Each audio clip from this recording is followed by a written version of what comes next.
अब हम प्रश्नावली 1.2 शुरू करेंगे। प्रश्नावली 1.2 में जो पहला क्वेश्चन है उसमें 3 कथन दिए गए हैं और आपसे पूछा गया है कि बताइए दिया हुआ कथन सत्य है या असत्य है। तो जो पहला क्वेश्चन है उसमें आपसे ये पूछ रहा है कि प्रत्येक परिमेय संख्या एक वास्तविक संख्या है। ठीक है, तो हम पहले क्वेश्चन का आंसर लिखेंगे। ये जो वास्तविक संख्या होती है वो परिमेय संख्या और अपरिमेय संख्या के संग्रह को वास्तविक संख्या कहते हैं।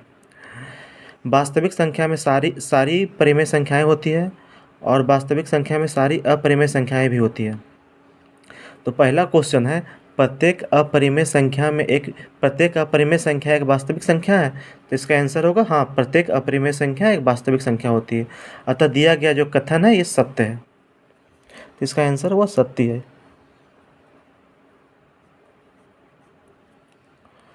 अब हम दूसरे क्वेश्चन का आंसर लिखेंगे।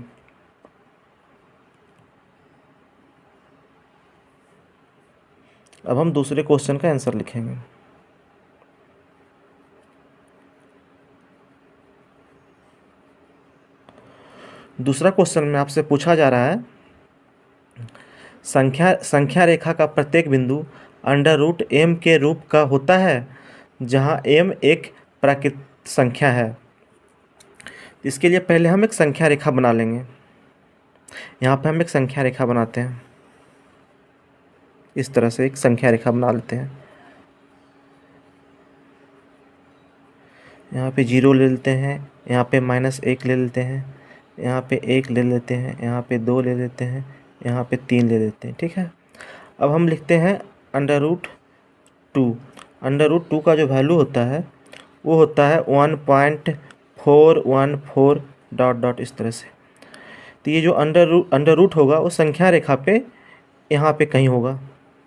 ठीक है, अब हम लिखते हैं √2.4।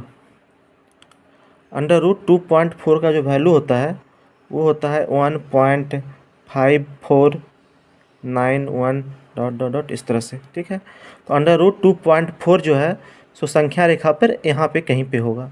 ठीक है, तो क्वेश्चन में हमसे पूछा जा रहा था संख्या रेखा का प्रत्येक बिंदु √m के रूप का होता है जहाँ m एक प्राकृतिक संख्या है। ठीक है, ये तो ये जो है सो √m के रूप में है, संख्या रेखा पे है, ये एक प्राकृतिक संख्या भी है। लेकिन ये जो है √2.4 ये संख्या रेखा पे है, जबकि √2.4 एक प्राकृतिक संख्या नहीं है।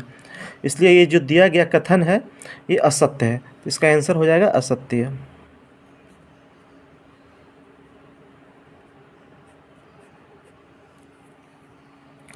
इसको इस तरह समझते हैं, √2 जो है संख्या रेखा पे है यहाँ पे कहीं पे, √2.4 जो है ये भी संख्या रेखा पे यहाँ पे कहीं पे है। लेकिन 2 जो है वो प्राकृतिक संख्या है, लेकिन 2.4 है ये प्राकृतिक संख्या नहीं है। इसलिए दिया गया कथन असत्य है। अब हम तीसरे क्वेश्चन का आंसर लिखेंगे।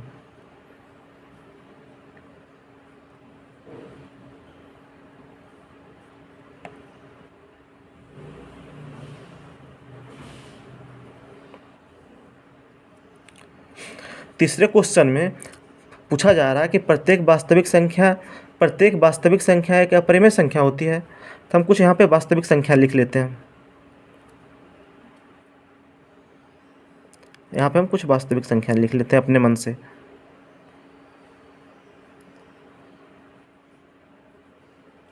वास्तविक संख्या, यहाँ पे हम कुछ वास्तविक संख्या का एग्जाम्पल ले लेते हैं।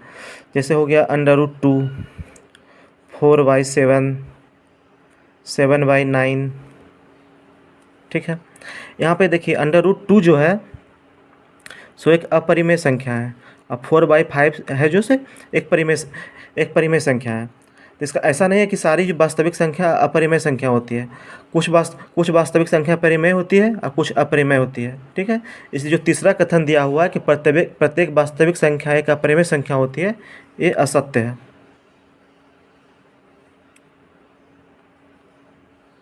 ये असत्य है। अब हम प्रश्नावली 1.2 के दूसरे क्वेश्चन को हल करेंगे। प्रश्नावली 1.2 के 2 का दूसरा क्वेश्चन है वो ये है, क्या सभी धनात्मक पूर्णांकों के वर्गमूल अपरिमेय होते हैं?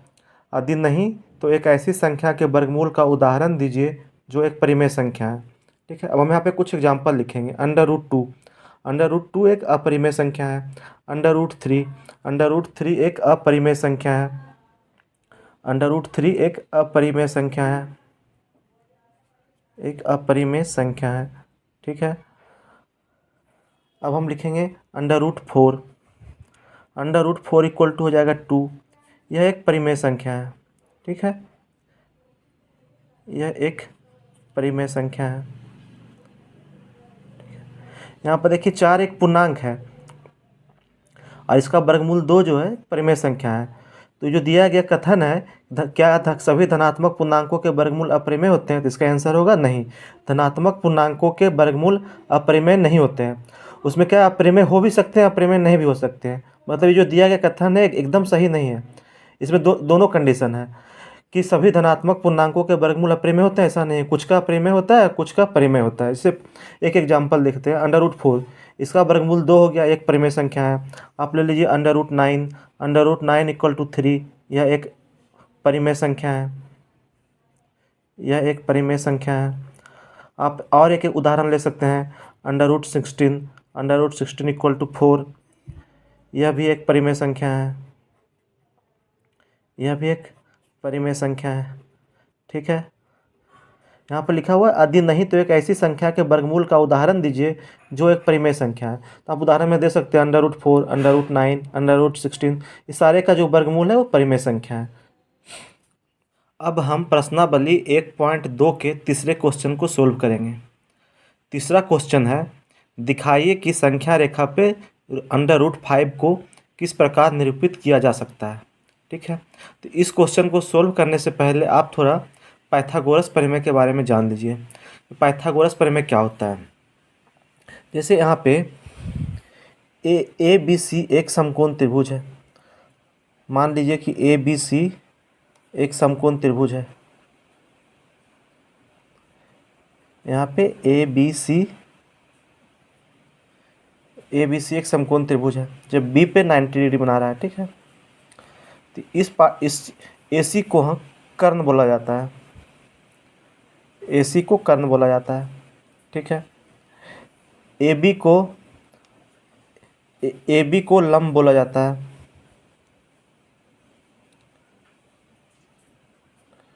और ये बी सी है, बी सी को आधार बोला जाता है। बी सी को आधार बोला जाता है। तो पाइथागोरस प्रमेय के अनुसार जो कर्ण का स्क्वायर होता है, जो कर्ण का स्क्वायर इक्वल टू होता है लंब का स्क्वायर, लंब का स्क्वायर प्लस आधार का स्क्वायर, लंब का स्क्वायर प्लस आधार का स्क्वायर। ठीक है, यहाँ पे ए सी कर्ण है, ए बी लंब है और बी सी आधार है। ठीक है, अब हम क्वेश्चन नंबर थर्ड को सोल्व करते हैं। यहाँ पे हम अंडर रूट 5 को लिख सकते हैं यहाँ पे अंडर रूट 5 को हम लिख सकते हैं अंडर रूट 4 + 1। ठीक है, फिर ये इक्वल टू हो जाएगा ये 4 को हम लिख सकते हैं 2 का स्क्वायर प्लस 1 को हम लिख सकते हैं 1 का स्क्वायर। ठीक है, ये हो गया। अब यहाँ से हमको पता चला कि अगर 2 का आधार मिल जाए, 1 का लंब मिल जाए तो हमको रूट 5 मिल जाएगा। ठीक है, तो अब हम एक संख्या रेखा बना लेंगे। यहाँ पे एक हम संख्या रेखा बना लेते हैं यहाँ पे। ठीक है, यहाँ 0 से स्टार्ट करते हैं। 0 हो गया, ये 1 हो गया, ये 2 हो गया, ये 3 हो गया। ठीक है, यहाँ से यहाँ तक का डिस्टेंस 1 सेंटीमीटर है, यहाँ से यहाँ तक का डिस्टेंस 2 सेंटीमीटर है। ठीक है, अब हम 2 सेंटीमीटर को आधार मान लेते हैं यहाँ से यहाँ तक को। इस पॉइंट को हम ओ मान लेते हैं, इस पॉइंट को हम ए मान लेते हैं। ठीक है, तो ओ ए का जो डिस्टेंस है वो 2 सेंटीमीटर है। अब ए पॉइंट पे 1 सेंटीमीटर लंबा लंब डालेंगे। ठीक है, ये 1 सेंटीमीटर लंबा लंब डाल दिए। इस पॉइंट को हम बी मान लेते हैं। ठीक है, अब ये जो पॉइंट है ओ और बी को मिलाते हैं, ठीक है। तो ए बी का लंबाई 1 हो गया और ओ ए का लंबाई 2 है, तो ये जो कर्ण हो जाएगा ओ बी, ये हो जाएगा √5, ठीक है। अब क्या करेंगे हम, ओ बी त्रिज्या का एक वृत्त खींचेंगे, ओ को सेंटर मानकर ओ बी त्रिज्या और ओ बी लंबाई को त्रिज्या मानकर एक वृत्त खींचेंगे। ये वृत्त इस तरह से गुजरेगा, ठीक है, और वो संख्या रेखा को इस पॉइंट पे काटेगा। इस पॉइंट को आप पी मान लीजिए। ये जो डिस्टेंस हो जाएगा ओ पी, वही √5 को, ये जो ओ पी डिस्टेंस हो जाएगा वही √5 को निरूपित करेगा। तो संख्या रेखा पर आपसे पूछा जा रहा है कि संख्या रेखा पर √5 को किस प्रकार निरूपित किया जा सकता है। तो यहाँ पर जो पॉइंट पी है वही संख्या रेखा पे √5 को निरूपित करता है। इसको एक बार और समझ लीजिए, ठीक है। यहाँ से हमको पता चल रहा है कि अगर दो लंबाई का हमको लंब मिल जाए और एक आधार मिल जाए और एक लंबाई का लंब मिल जाए तो हमको √5 मिल जाएगा, ठीक है। तो हम यहाँ पे एक संख्या रेखा बना लिए, इस पॉइंट को 0 मान लिए, इसको 1 मान लिए, इसको 2, इसको 3, यहाँ से यहाँ तक का डिस्टेंस 1 सेंटीमीटर है, यहाँ से यहाँ तक का डिस्टेंस 2 सेंटीमीटर है, ठीक है। तो हमको अब जो इस पॉइंट को ओ मान लिए, इस पॉइंट को ए मान लिए, तो ओ ए का डिस्टेंस हो गया 2, और इस पॉइंट पे हम 1 सेंटीमीटर लंबा लंब डाल दिए, इस पॉइंट को बी मान लिए, तो ए बी का डिस्टेंस हो गया 1 सेंटीमीटर, ठीक। अब ओ और बी को मिला दिए, तो अगर ओ और ए आधार है और ए बी लंब है तो ये कर्ण हो जाएगा। कर्ण जो होता है सो अंडर रूट लंब का स्क्वायर प्लस आधार का स्क्वायर होगा, तो ये डिस्टेंस जो हो जाएगा ओ बी का वो √5 हो जाएगा, ठीक है।